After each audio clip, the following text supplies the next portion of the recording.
Good afternoon, everybody, and thank you so much for joining our Agile webinar this afternoon. My name is Monai Clay, and I am from IQ Business. I've been at IQ Business for over 11 years now, doing pretty much change management that I fell into. I think everyone who does change management kind of just fell into change management because it was never a career that you can study. So that's me. And before I introduce the rest of the panel, I'd like to maybe just give a little bit of context in terms of why we are having this webinar and what this webinar is all about. So I don't know how many of you were able to read the article we published a while ago around what could happen to your business when you ignore the people side of change during your Agile transformation journey. So not just Agile, but even your digital transformation journey. It could have disastrous consequences. And we've all seen this. So I have actually witnessed it firsthand. And I will speak a little bit more to this and in terms of how I've witnessed this. But before I do so, I'd like to just give my colleague, Samantha, an opportunity to introduce herself. And then I'm going to introduce our guest today, Justin Thomas from Standard Bank. He was actually going to be on the hot seat today, taking a bit of just some of our questions that we're going to be asking him around his experience he's had in his business with bringing change management into the journey. Thank you, Monet. So my name is Samantha Sadie. I am also at IQ Business, currently working at Old Mutual on 2 Agile projects as a change manager. I'll hand over to you, Justin.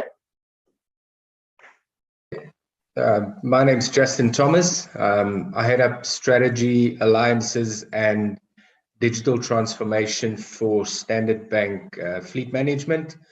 I've been in the bank, I've been in financial services for around 20 years and across various disciplines, marketing, sales, digitization. So looking forward to the session. Thank you, Justin. So I'm going to kick right off and go into our actual client environment and what happened in your specific environment. So like I said earlier, I've witnessed this firsthand when, clients have actually lost a lot of money, not just your business, but I've seen many other clients in, due to the lack of actual proper change management from the onset of their Agile or digital transformation initiative. So any project that gets launched, whether it's a process or a new system, the lack of people is very much there, and every single, it's almost like the last thing that gets considered. That budget cut item when you go when you're looking at your budget, you're like, oh, do we really need change management? So what I witnessed in your specific team was when I started right at the end of once it's actually launched, people were unhappy. There were assumptions being made about the journey where people thought that it was almost like a carrot and a stick scenario because it was a new workflow system that you implemented through your Agile transformation. And then although the new system went successfully, deployed and everyone was happy and all the project managers and scrum masters were jumping up and down because you got the new system in, there was hardly any take up and a lot of resistance and pushback from your employees. So my question to you is basically that, what was, give us a little bit of context as to why you decided to bring in change and what happened there? Why did you not consider it from the get-go?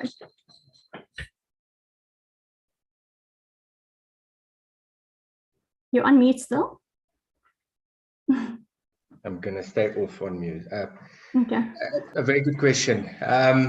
I suppose, so the backstory is we were brought into Standard Bank Fleet Management about 4 years ago, prior to our digital transformation journey. I think what we had taken for granted was that as much as there was a need to transform the organization and digitally modify back-end and front-end systems and take the organization to a more future-ready state, we really had a very bad understanding of the prevailing what you would call the landscape with respect to just our staff were feeling. I think we had a sense, but we never really got to grasp in terms of, or to grips in terms of how deep it was. So I think we went in there with all the gusto. Hey, we're going to put in new platforms. We're going to run on an agile framework, and we're going to implement and make sure that, you know, we show the bank how we can facilitate a digitally transformed business. I think our first POC went live within 6 weeks. Absolute success. We used the technology stack that the bank had not wanted to adopt. So it was an external technology stack, implemented it, completely missed the people aspect. In fact, when I say completely missed the people aspect, we missed it pretty wholesale, because in terms of the execution and the project plan, and in terms of how the solution actually needed to work, we were patting our back 6 weeks later, and realized that it actually wasn't doing what was required. Staff were like, it just doesn't work. And co-opting feedback from staff was, I suppose, one of the essential learnings, or the right feedback. Not sometimes you have to go down to the bottom to really understand the nuances. And it was a reflective moment, because we're not very used to failing so dismally, but what it did start asking, or allowing us to ask questions, was, you know, where did we get this so wrong and so quickly? And yeah, I suppose, and remember, that was our initial digital modernization journey. We were about to embark on something fundamentally bigger than that. So we needed to get it right now. Otherwise, we were going to replicate the same mistakes in the bigger investment. So change management actually didn't come into our mind. We just thought, okay, maybe we just need to have discussions with staff. Let's talk them through it. Let's, you know, have a discussion. And one of the things that came through is that because we were so early there, we didn't have the trust. So those honest conversations, those honest discussions weren't, you know, we weren't getting that. And because we weren't getting that, you know, we kind of realized we were going to make the same mistake here. Something fundamentally needed to change. I recall so the system was called Laserfish. And I recall walking through an aisle and overhearing somebody calling the system lazy fish. And I thought, my God, has it gotten that bad? But it was that bad. it was really that bad. And I had no understanding. And I don't think as a leadership team, we knew what needed to take place. I think we knew something needed to change. We didn't know what needed to change. But I think in that mist, we kind of realized we needed to plod through, because we were committed. Yeah, and which led to a few more mistakes along the way. Yeah. So almost what I'm hearing is that the problem that you were sitting with was almost threefold. So the fact that the people were almost ignored as part of the implementation, the embedment of the new system. That, you know, change management was almost seen as a nice to have. It wasn't even actually, it didn't, like you said, it didn't even come up in your head to include it as part of your agile your agile journey to this getting this new system deployed. And what I also found is that your leaders were very much in the background, and they didn't lead from the front. So because they didn't know enough, and so they weren't actually aligned up front to say, this is why we're bringing in the system. So they couldn't, there was all these mixed messages around the system. And I think that's also, it's a recipe for disaster at the end of the day. There was no buying. There was no buying. It was purely us going through and going through this, this path of very little consultation, having the money to do it, and I suppose a lot of bravado that shouldn't have been there. And like I said, a lot of questions had to be asked. We had to internalize a lot of stuff, and we started connecting some of the dots. I mean, our first year there, we realized that the bank does an ENPS score. And to my horror, we found out that our score was -25. And I don't know if anybody's familiar with the NPS score, but it works from minus 100 to to positive 100. And it's based on the Net Promoter Score, advocacy and loyalty. I'd never seen, and I've been involved in the Net Promoter Score in my career, the last 10 years or so. I'd never seen a score that low, minus 20, especially coming from staff. So there were huge issues here. We tried engaging, tried to facilitate understanding. We clearly had a leadership issue because that fundamentally came out, but there were a lot of nuanced issues. You had people that were, because the environment was so manual and resource intensive, you created these almost godlike SME people. The guys, a handful of people that understood what was happening in the business, which was very dangerous. And we learned another lesson in that, because we'd made decisions based on some of that understanding, which had cost us dearly about a year later. So another lesson learned was, our digital transformation really needed to create an environment where we were not sitting in a situation where we had these SMEs or individuals that were really strong in the business because they understood and they took the time to understand. But they were the only resource you could go to in terms of how does this happen, why does this take place, and that. So yeah, that was one. And I suppose another issue was and I think you mentioned it, Monet, was the leadership structure. It was a very hierarchical leadership structure, and very siloed as well. So people didn't, I suppose it was talk amongst each other, but you kind of stayed in your lane, and if you were going through very difficulties with your manager, you never escalated. It was never raised. So you really had a lot of disenfranchised and frustrated staff members because their voices were not heard. And I think a lot of that frustration then translated into whatever leadership was going to bring. You don't have my buy-in. You're not going to get any sort of commitment from me. And it felt hostile in some engagement sessions, which was jarring to say the least. Thank you, Justin. I think you summarized really nicely exactly where the problems were and the pivotal points of where you actually wanted change management and people focus to come in. I'm going to take us to the chat now because I think there's quite a nice question there that ties into what you're saying. And it's, what would you say the top 2 challenges were with working in teams that are going through or have been through an agile transformation? And I know Standard Bank had gone through an agile transformation previously. So what would you say the challenges are around that? One of the key challenges we had was people not communicating. So we had an IT team and we had business.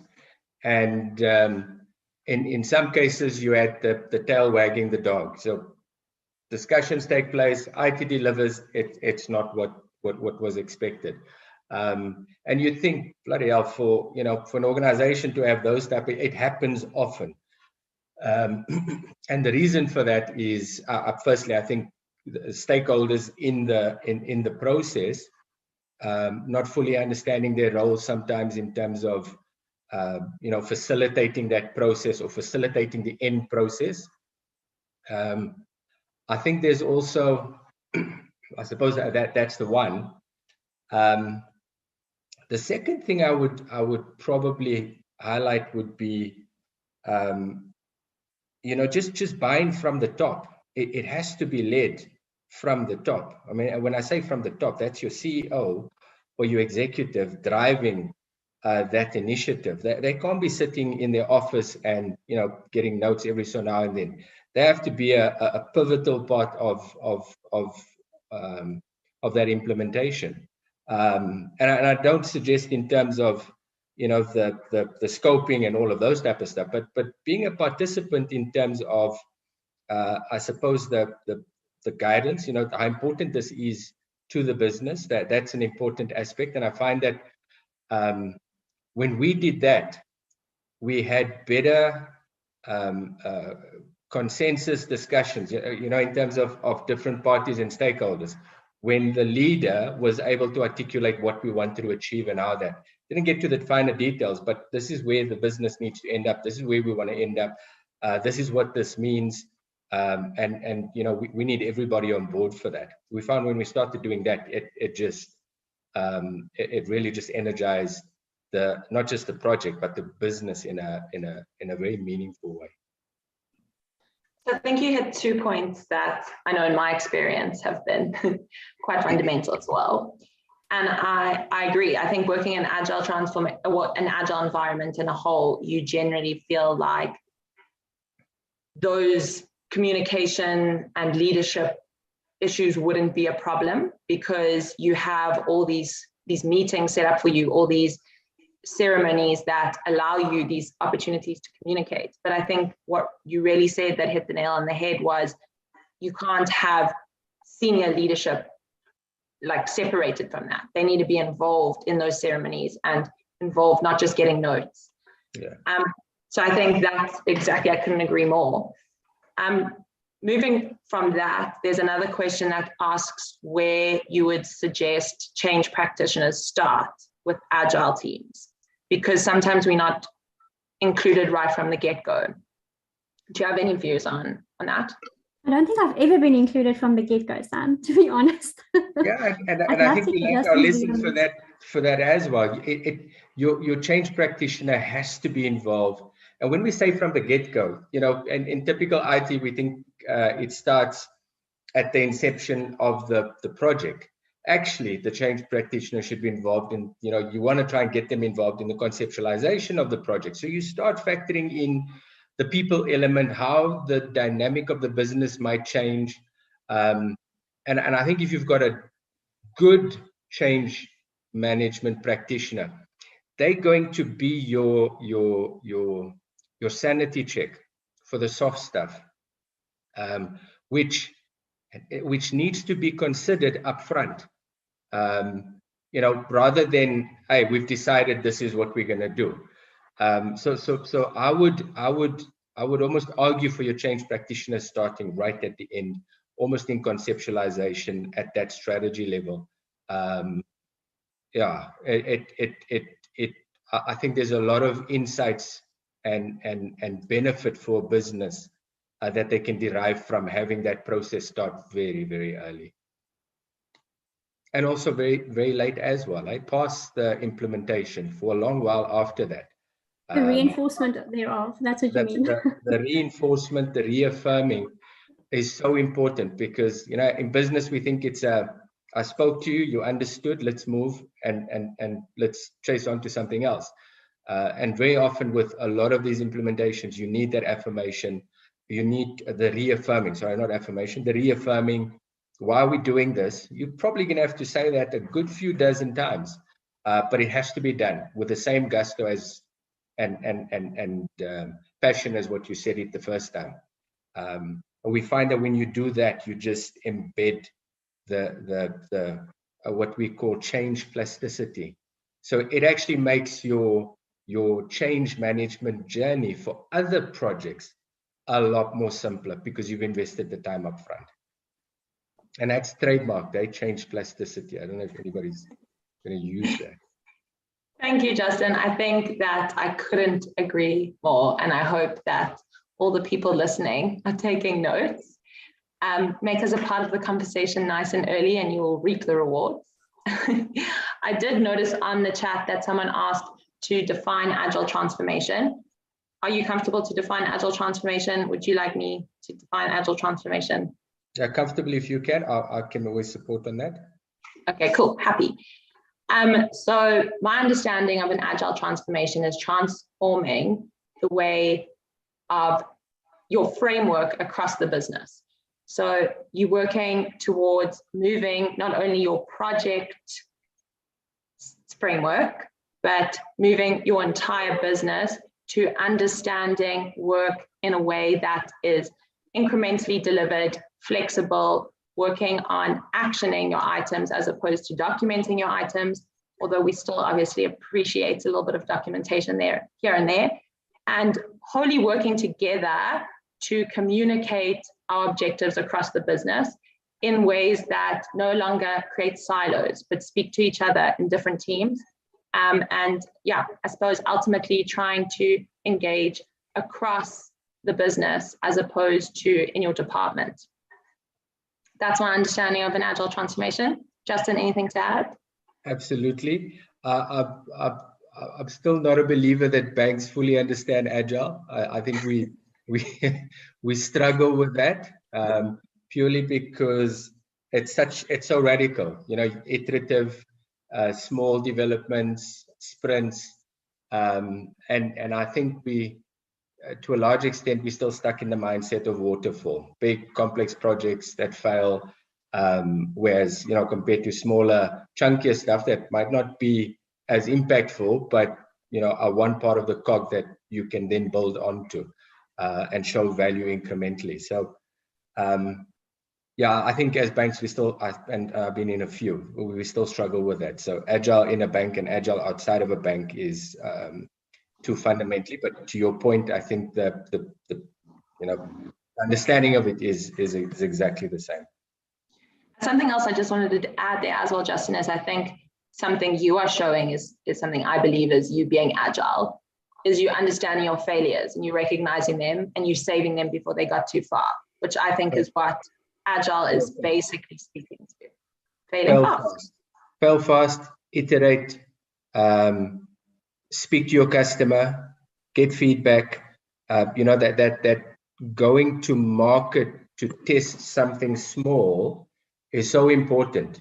And I say this, you know, when banks develop stuff, it was this big chunky piece of stuff. We put it out and it either succeeded or failed, with very little input from customers. And I think that's one of the things that we've started a while back adopting as part of the agile framework, is really that you know, test with customer, get feedback, iterate, make changes, and then go on to the next aspect of it. In lean change, we call them experiments. And I always say this to Justin in the environment we are working, is I'd rather do experiments and have them fail and not do them again than not try them at all, because that's the only way to test if things would really work. And people are so different that in some teams they work great, and some leaders, they, you know, love what we try, and others hate it. So you can only do it by experimentation. Yeah. So I mean, we've tried to adopt almost a lean startup type model in our space. Granted, not as diligent, but that customer testing and that experimentation is absolutely key. It's critical. And like, so that works internally as well, right? So as much as you're testing with your customer, there's also a test internally in terms of staff take up or staff understanding, or just how staff experience the solution that you've implemented and how it impacts them. Absolutely. I see another question in the chat specifically asking, what are some of the key things to be mindful of when integrating traditional and agile change management practices? And I can actually speak to these, and Justin, I'd like you to just back me on this in terms of how it worked in your environment. So I don't know, I'm going to have to take you a couple of years back when we first started out with your digital and agile transformation journey, where we went and I asked you, but what is your vision? And I've got all the leaders in a room, and we had that massive leadership alignment session. And that's generally where I start. I start with leadership alignment, because generally what you think is you think everybody's on the same page. But once you have that session, you realize everybody's got a different vision. And it was so funny to see all these different visions coming up on the board. There was no one view on where we're going with this. So that was the first thing we did.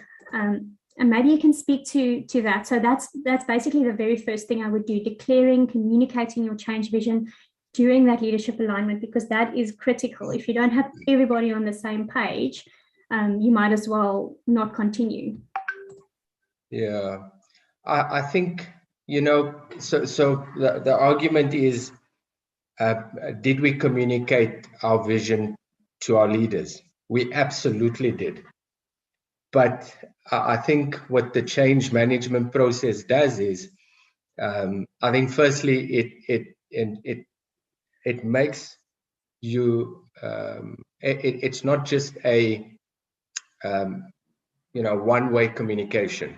I think our leadership alignment sessions post the discussion around our strategy was, co-opting information, co-opting their understanding. So it was a discussion rather than us saying, this is where we want to end up. We said, this is where we want to end up, but are you in agreement? Do you think there's pitfall? Where do you think, it's too ambitious? Do you think it's, right on track? Do you think this is where we should be going? So as opposed to a leadership discussion that was, I deem, pretty autocratic, and that's, we never wanted to come across that way, but we had thought that, the four of us knew what was happening, and the guys would just buy into it.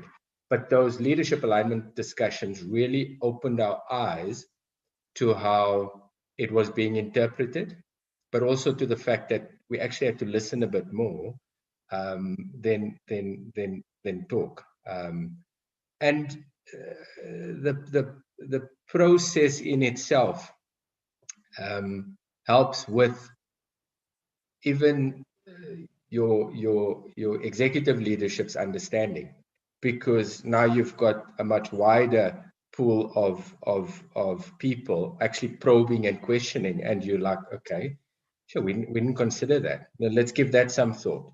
And do you have any ideas? So it was very participative. It became participative. It became, and I think in that process you got the buy-in from the leadership team. It wasn't one session, actually. It was a couple of sessions. It was a couple. It was a couple of sessions, and that's that whole reaffirming, but then also getting to some of the issues that were raised where we didn't have answers. We committed to get back in terms of, how what those potential, what the answer could be, but also co-opting the wider leadership team in terms of what they thought the answer should be. And more importantly, then the leaders were confident that they can communicate and deliver this, to their people, because I think that's what I found is they kind of knew what it was, but no one wanted to really say what they thought because they didn't have the confidence in what, where we were going. And that actually brings me to my next point. Once you have your vision stated and you've had your 5, 10, 15 leadership alignment sessions, however many you need, there's those, we call them smart sessions, where we actually look at your objectives that you've raised in your alignment session, and we look at making them smart objectives to say, how are we going to accomplish our vision and make sure that we succeed at the end of the year? We have actual objectives with measures in place, and then tracking those measures at least quarterly to make sure people are on track. That was another thing you brought in that actually worked quite well. Yeah, and I think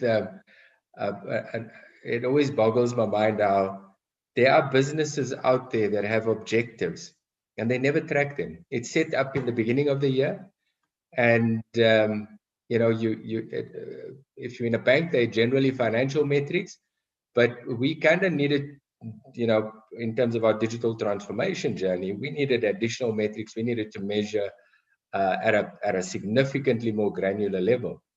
When we use the SMART approach, it then, and I think it was in an open environment. So where that objective was highlighted, there was a lot of discussion around, can we measure it? Do we have so instead of just putting it out there, is there a mechanism to measure it? And is that mechanism something we can trust? Because that's also important. And if we couldn't, well, then let's find an objective that we can measure, that we can trust, and we've got the means to do it, and let's hold accountability towards that, as opposed to trying to trying to find these objectives that we have found that very often we couldn't measure them. They were there, and then near the end, it was a very subjective assessment in terms of whether they were achieved or not, and usually probably not. So yeah, that was very helpful. And I think the cascading of that principles down to not just at a leadership level, to a managerial level, and then down to team leader level, and then down to your own, personal scorecards. I think those were very helpful as well, and became the standard in our business. So everyone almost had their measurable outcomes, defined per the objective. And why that was important is, if you recall, I said, we'd come from an environment that under investment in technology, very manual and resource intensive environment. I think the most, Excel was the system of the day, to my horror. Because of that, you had contact centers that, you couldn't get to a KPI, something that's measurable. And when people want to know that what I do is going to, my output is going to be, correctly measured, and I'm gonna, if I do well, I'm gonna get the benefit of that. And if I do poorly, they might not want the benefit of that. But they want that openness and transparency, that they are, they're not going to sit next to somebody that's doing nothing, and they're doing all the work, and there's no measure to facilitate that. And we never had that. And when we started implementing our workflow systems, our contact center systems, we were now able to expose productivity, expose high performers and low performers, and then obviously you come to the question of performance management, which is in itself another webinar. But we then had to take our leadership through, how do you, proper performance management. It's not a big stick. It's not something that you throw down on somebody. It's actually an opportunity for you to take an individual and make their performance better, in a very honest and caring manner, rather than, like I said, the proverbial big stick. Speaking of people, there's that really important thing of keeping your pulse on people sentiment or resistance. And I think that is something that a lot of people think, oh, we have a project manager who's looking after the people and, who trains our people and communicates to them. But that's one thing. Yes, awareness, continuous awareness and communication is so important. And that's generally where the change manager would come in. But that resistance and continuous check-ins, we call them dipsticks in your space, checking in with people. Where are you? How are you feeling? Are you okay? Once you go live with one iteration, does this make sense? Bringing the team in and letting them, taking them on the journey. That was also a very, very important step we had to bring into your transformation process. Yeah, I don't know if you can recall, but we had so the EMPS score came out. We had minus 24%, and I think we then decided that, and that's a bank-wide EMPS score that gets done. So it's an external, and we thought, well, in our particular business unit, we could replicate that EMPS score on a more frequent basis, so that we don't find out in September that we've done really shoddy. So those dipsticks incorporated our EMPS score. It incorporated the question, and we could through the year start picking up whether we were making any improvement. And in fact, it was a dipstick score of 30. I think it was our third dipstick that we'd performed in the business, which had already given us some sort of hope that the September bank-wide, bank-initiated, research-initiated dipstick was going to be a lot more favorable than what we'd ever had before. So it was almost this anticipation, because we could see the changes taking place in almost a monthly basis in terms of these dipsticks. And come September, it was like affirmation that we were heading in the right direction.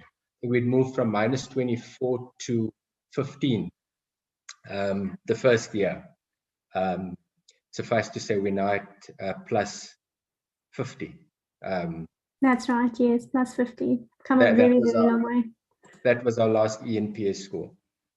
So we've moved it up quite significantly. And so the lipsticks are important because they're really the litmus test for what's taking place in your business. Yeah, so it's almost those resistance checks that you do on an ongoing basis, apart from the continuous awareness and communication. So I see also there's a question directed to Sam in the chat asking which communication mechanisms and channels would you use that you're at Old Mutual at the moment, and you specifically working on an agile transformation there where you would potentially use all these different kinds of mechanisms and platforms, and in today's day and age, everything being virtual.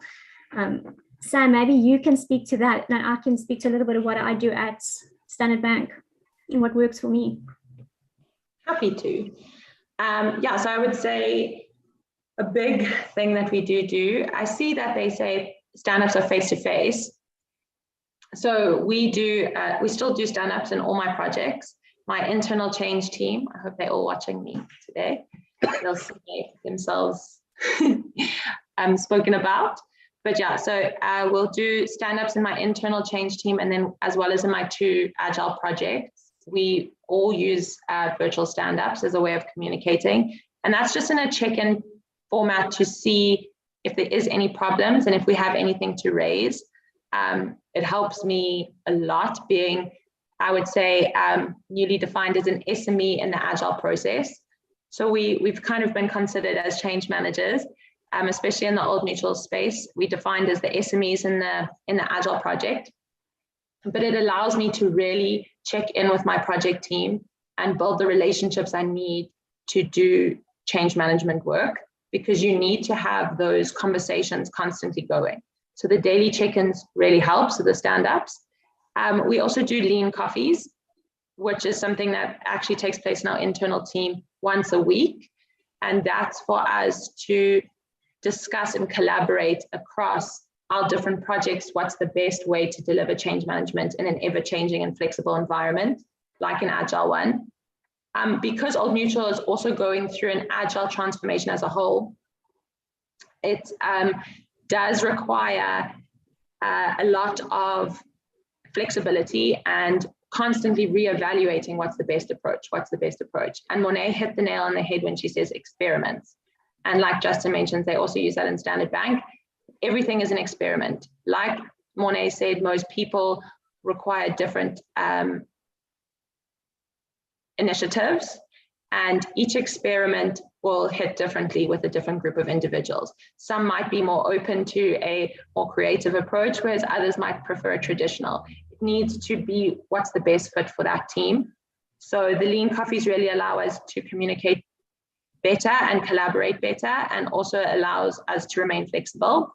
And then we also try to do retros within all my projects and all my teams, just to kind of, like Monet and Justin were saying, that dip check, to be like, where are we at? What did we do wrong? What would we do differently? How would we approach the last sprint differently? And within our change team, how would we approach the last quarter differently? What do we need to do more of in our team? And how do we approach change management in an SME fashion with everything we have to each one of our projects, even if we only given 20% of ourselves to that project, because that's what we are on for. It's fine. How do we approach it in a way that we can deliver the most amount of value in that 20%?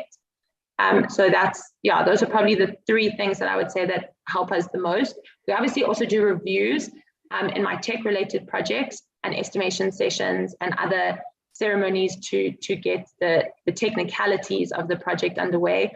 But in those sessions, from a communication point of view and a change perspective, we are less pivotal. The other sessions where we get to like really talk about what we're going through are extremely helpful to get on the same page. That's my view. Thank you. And you include your leaders in this, because there's another question I see here where Richard was asking, what would you say is the most efficient way of getting the buy-in from disengaged leaders? This is an interesting one, because you would assume that leaders would be on board and excited about the change, because they're leaders, and it's not always the case.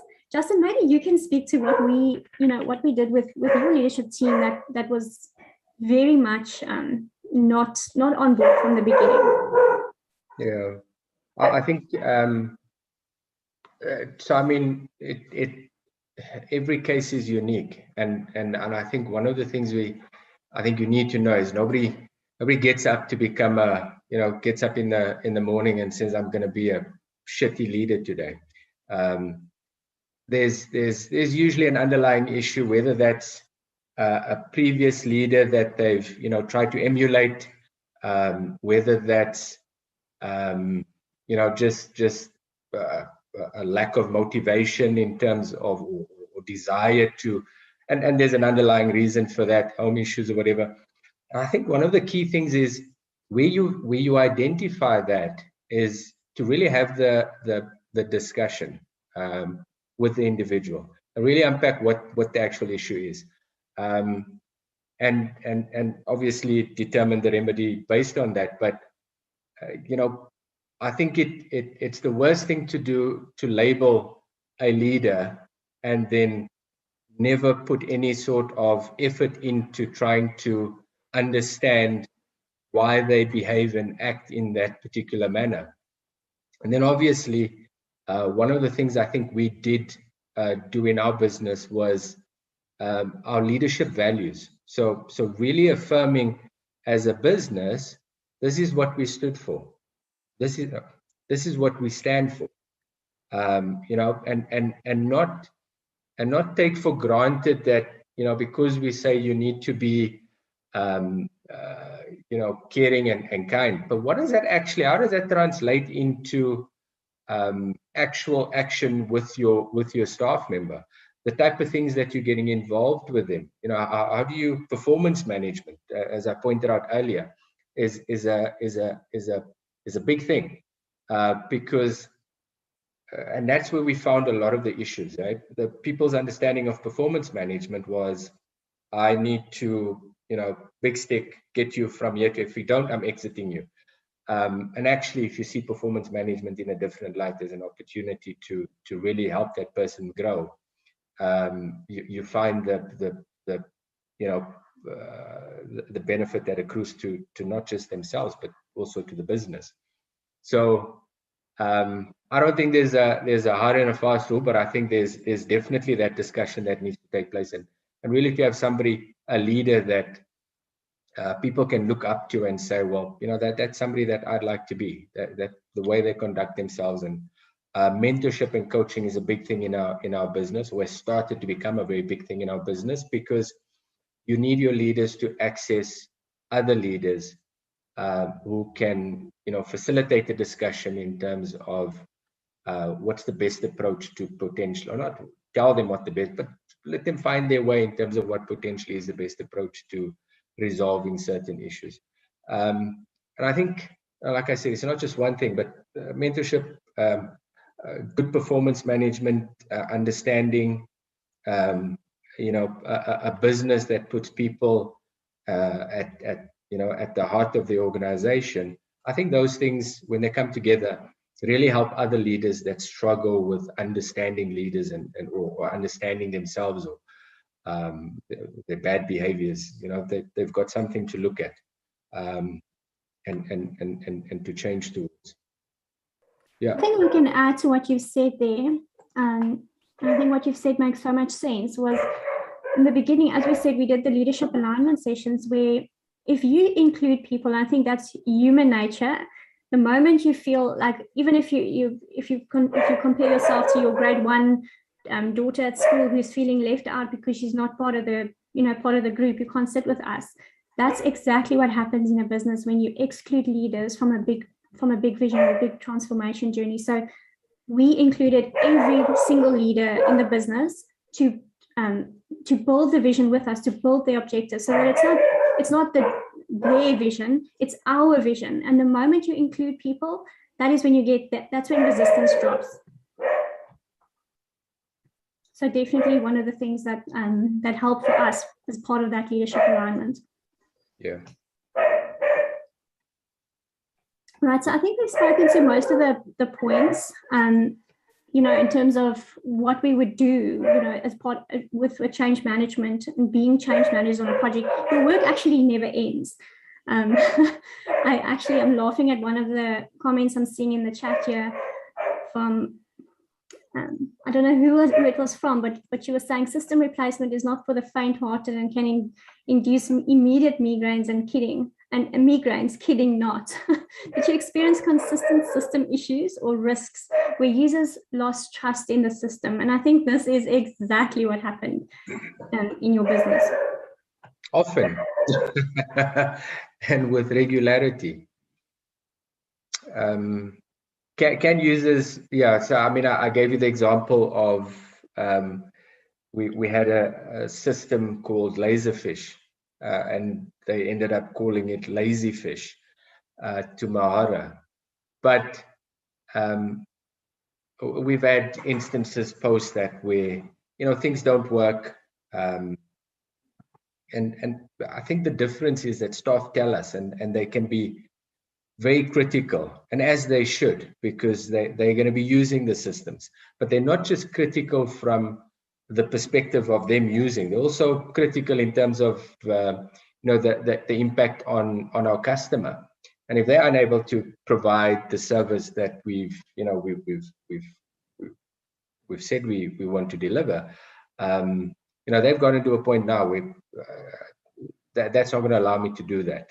It needs to change. And I think we take that feedback, and I suppose because it's iterative work, you've not contracted to something this big that everybody is now forced to just accept what's been delivered. We're able to be very flexible in terms of our adjustments, and then facilitating a system that works for them as well as for our customer. Yeah, so that does happen. It still happens. But mostly what you guys have done, Justin, is you actually brought in super users or people that constantly test the system, and actual people who work on the system on a daily basis, because leaders can't know it all. People who work on it every single day, or the people that know where you can improve on things, and you've included them on your journey, which is so great, because now they are part of building a better system, which helps with buy-in and keeping them motivated. Yeah, so I mean, and that's a big part of the execution phase. But I mean, I'm still of the belief that, and because of where we come from as a business, that you need to co-opt a broader cohort of people in terms of feedback in the system.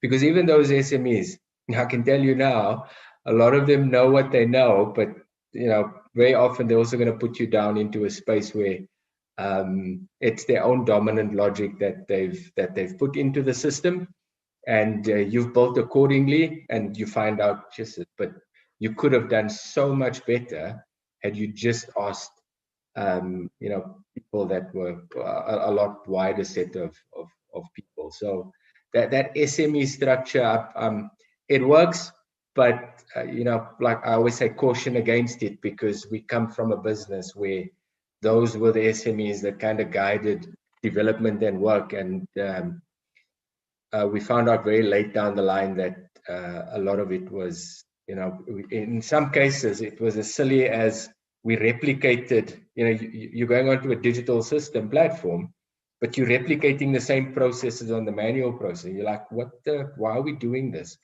We're getting no efficiencies. It's absolutely silly. We should have looked at this with a much more critical eye. And that critical eye you don't get from SME, you get it from your staff member that's actually using the system. Yeah. Sorry, yes, Sam. Sorry, I was just going to jump in there and ask both you and Justin, in that motivation, was there celebrating of quick wins in your processes to really just like keep the staff motivated from these challenges on the system and keep them going? Yeah, we didn't start off like that, but it definitely became and I suppose it's the way you celebrate it. So in our particular space, it's we'll get together, and acknowledge the individuals that were key in developing it, and everybody's very happy for that. We make sure that there's communication that goes out, and I think it's always important to relate the win with the people that derived that win, or were instrumental in that win, because I think that in that process I might not have been involved, but it's really cool to see that my organization does this, and that we don't just look at projects as things, but we look at it as creations from people, and acknowledge those people for creating that thing. That's gonna help us along the way. So I think that's the key thing, is the acknowledgement of the people instrumental, and whether that's 20 or 30 people, it's literally going out and doing that acknowledgement, and being consistent with that, in terms of that acknowledgement, is critical, and we find that I think people like that like seeing their names on boards, on an email from their CEO acknowledging the stellar effort that's been put in and stuff like that, and even an acknowledgement of the failures. Sometimes we tried our best and it just didn't work, and we're going to pivot to something else. It's having I think people underestimate that. They underestimate the importance of acknowledgements and recognition. Just leading on to what you were saying, what we did to, throughout the process, as things were failing and not working as systems do, system and children can be unpredictable. But what we did is we did almost like a dipstick as well, but it's a check-in. We call them 4 L's. What did you like? What do you like about the system? And we did it quarterly. What did you learn? What is lacking, and what are you longing for? And the people gave us really good feedback, the teams that were working on the system, and they made suggestions. I mean, the long for is so great, because then I would go back to the people developing the system and I would say to them, this is what people are longing for. And they're like, but those are quick wins. We can get them done, So that also kept people motivated. They ask for something and they get it, which was really, really great. So those check-ins, I cannot reiterate how important those are throughout your process of putting new iterations live. Yeah. Absolutely. So we're almost getting to the end of our webinar, but I would like to just touch on mindset a little bit, because I do think Agile and the way of and change management and bringing that into your Agile transformation is almost the mindset shift that needs to take place, not just for the client, but for your leaders, for your people. So I would like almost my last question to you, Justin, is what were the fundamental behaviors and mindsets that shifts that needed to happen in order for your changes to succeed in your business? I suppose, if I look at my personal mindset shifts that needed to take place, was that change management is not a nice to have. It's a fundamental discipline you require for effective digital transformation. And like I said, from the onset all the way to post implementation and beyond. So that was one of the key things for me, and I've been involved in digital transformations or journeys in other environments, and change wasn't when you reflect back and you look back in terms of those implementations, you realize that they could have just change management is the accelerant. It really just makes your life easier at a later point. Initially, it's really tough because it does require where leaders are not naturally attuned to people, to actually be attuned to people and understanding their circumstances and what you can do to make that better. And those are difficult discussions that need to take place. And when they do, they work, it like I said, it just makes your future applications or implementations a lot easier because you've created that change plasticity.